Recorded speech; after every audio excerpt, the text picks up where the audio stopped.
Oke, kita masuk ke segmen 3, AQ dan EQ. IQ dan EQ. Pembahasan hasil analisa sidik jari bakat.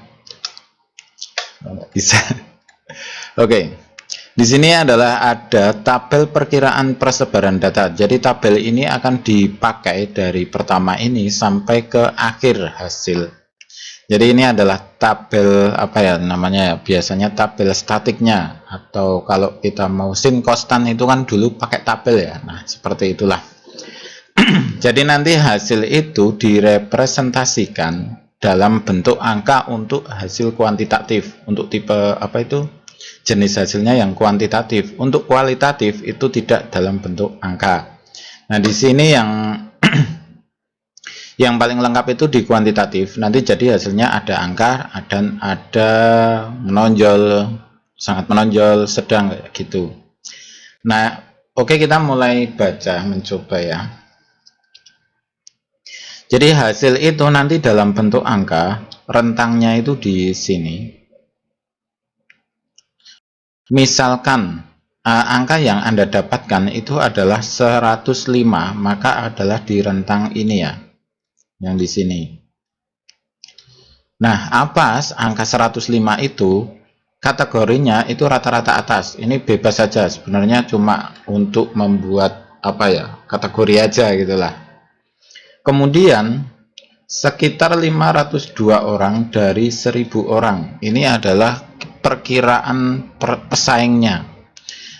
Jadi misal kita menginginkan apa, nanti kan ada job ya, jurusan dan pekerjaan. Nah, ketika Anda mendapatkan angka 105 di pekerjaan tersebut, maka yang bisa melakukan itu sebanyak 502 orang jika dianggap 1000 orang.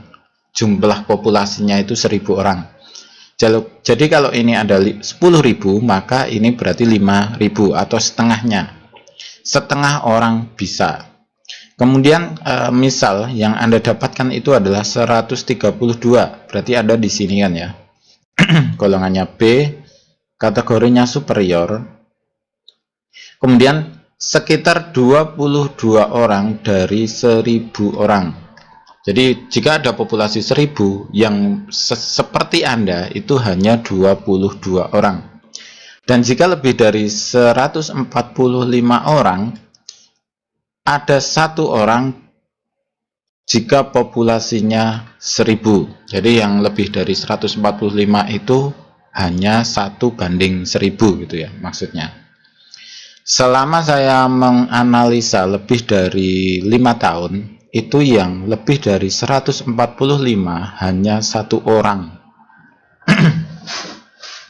Jadi memang 1:1000 ya. Jadi ini memang langka banget. Jadi kalau nanti Anda mendapatkan angka ini, artinya Anda sangat langka gitu. Artinya Anda sangat unik. Dan angka di sini aja ini juga sudah sangat jarang. Hanya beberapa bisa dihitung juga. Nah, kebanyakan selama kita tes itu angka di sini. Selama kita menganalisa itu angka di sekitar sini. Jadi antara 85 sampai 115-an, 114 itu banyak. Jadi yang kita dapatkan 97, 96, 107, 105, kemudian 90, 87 itu banyak banget. Jadi kalau misal Anda mendapatkan angka ini, tidak perlu khawatir karena Anda adalah orang normal. Nah, orang pinter itu di mana? Di sini. Orang pinter itu biasanya didapatkan di 110, 115, 112. Kenapa? Karena saat dia punya ide, itu orang-orang yang ada di sini itu paham semua. Kemudian orang-orang yang di sini juga paham semua. Jadi idenya itu selalu diterima oleh orang dengan sangat mudah. Karena apa? Karena tidak terlalu rumit. Nah, ketika di B ini punya ide, hanya diterima oleh C biasanya. Jadi ide orang B itu hanya diterima oleh C. Kenapa? Karena terlalu rumit. Dan orang-orang di sini, di bawahnya yang sini, itu biasanya menganggap sebuah omong kosong gitu ya. Jadi maksudnya opo gak mudeng itu. Jadi orang-orang akan sukses itu, jadi semua ini orang akan sukses ya. Jadi untuk sukses dan tidak itu tidak ditentukan di sini. Sukses tidak itu yang menentukan Allah gitu ya. Nah, di sini hanya perkiraan aja. Orang-orang di sini itu malah freak. Jadi ketika orang cerdas di superior sini itu malah freak. Jadi susah bergaul, kalau ngomong nggak diterima orang, kalau apa itu dianggap freak gitulah. Nah, orang-orang di sini itu kalau dia bisa menyesuaikan diri di bawahnya akan menjadi pemimpin-pemimpin hebat. Jadi orang-orang yang bisa mengatur-ngatur orang, punya ide-ide cemerlang, itu orang-orang yang ada di sini. Nah, kalau orang B ini, orang yang di sini tidak bisa membuat apa itu komunikasi atau membuat kata-kata yang sangat sederhana untuk bisa dicerna orang, maka dia akan dianggap freak, unik.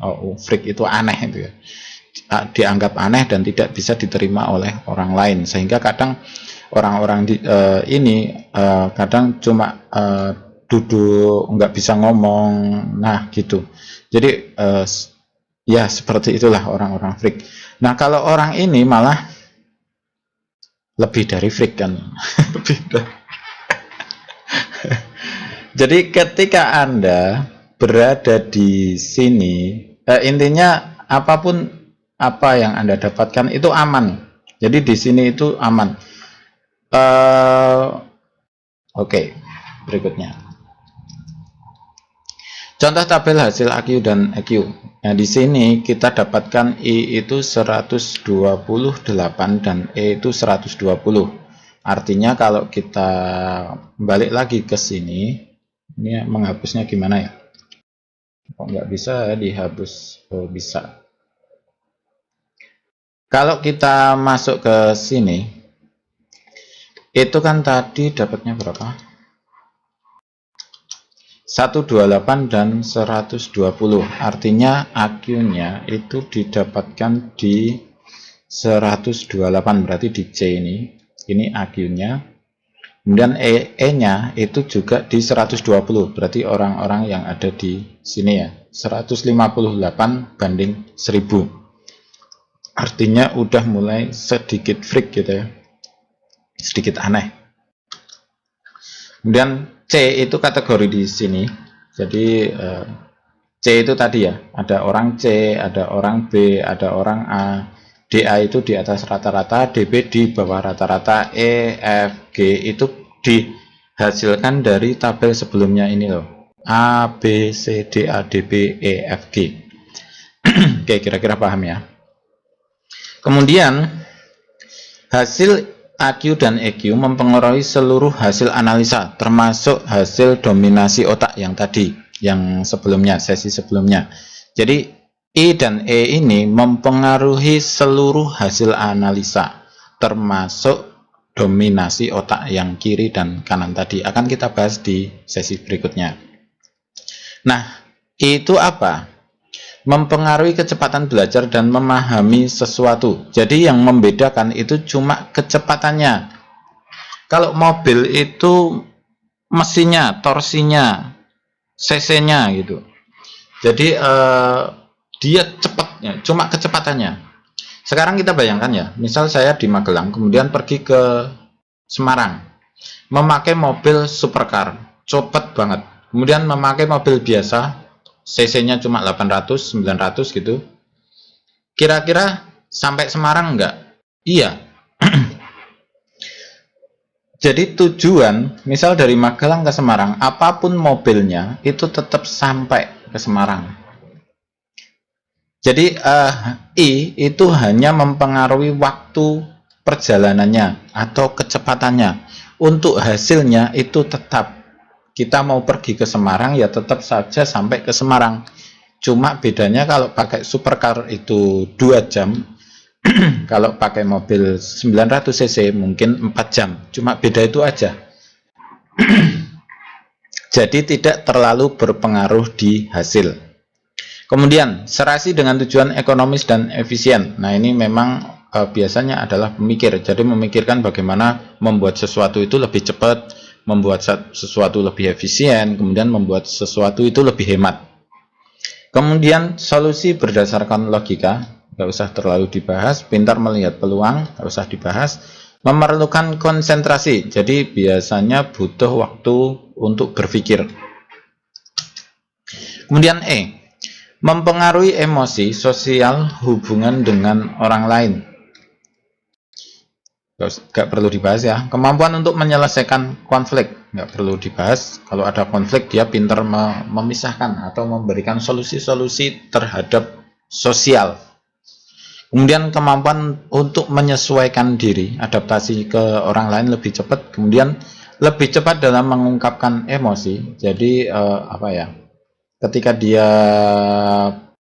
intinya dia bisa mengungkapkan apa yang dia rasakan. Jadi mengungkapkan apa yang dia rasakan itu susah loh. Itu butuh EQ. Kemudian ramah. Kenapa mengungkapkan emosi susah? Ini robot aja nggak bisa. Yang tidak bisa dibuat oleh robot itu E-nya, bukan I-nya. I itu sudah bisa dibuat dengan artificial intelligence ya, AI ya sekarang ya. Tapi kalau E itu belum bisa. Ini unik. Jadi orang E itu unik. Kemudian ramah. Oke, kira-kira seperti itu. Hasil analisa ini bisa Anda dapatkan secara online, harganya 100.000 per analisa. Kemudian caranya seperti apa? Kirimkan 10 foto ujung jari dan foto telapak tangan Anda ke WhatsApp 081391005464. Kemudian hasilnya akan dikirimkan dalam bentuk PDF ke WhatsApp Anda. Kenapa dalam bentuk PDF? Karena bisa hemat biaya cetak dan hemat ongkir ya. Jadi kalau mau cetak silahkan dicetak di tempat Anda sendiri aja, karena kita nggak perlu memerlukan ongkir. Kalau ongkirnya masih di sini sih masih murah, tapi kalau sampai kemana-mana jadi mahal. Kemudian di sini di Magelang itu adanya JNE. Untuk kayak si cepat itu masih jarang sekali ada, nggak ada kantornya maksudnya. Ini di desa masalahnya. Kayak gitu aja. Wassalamualaikum warahmatullahi wabarakatuh.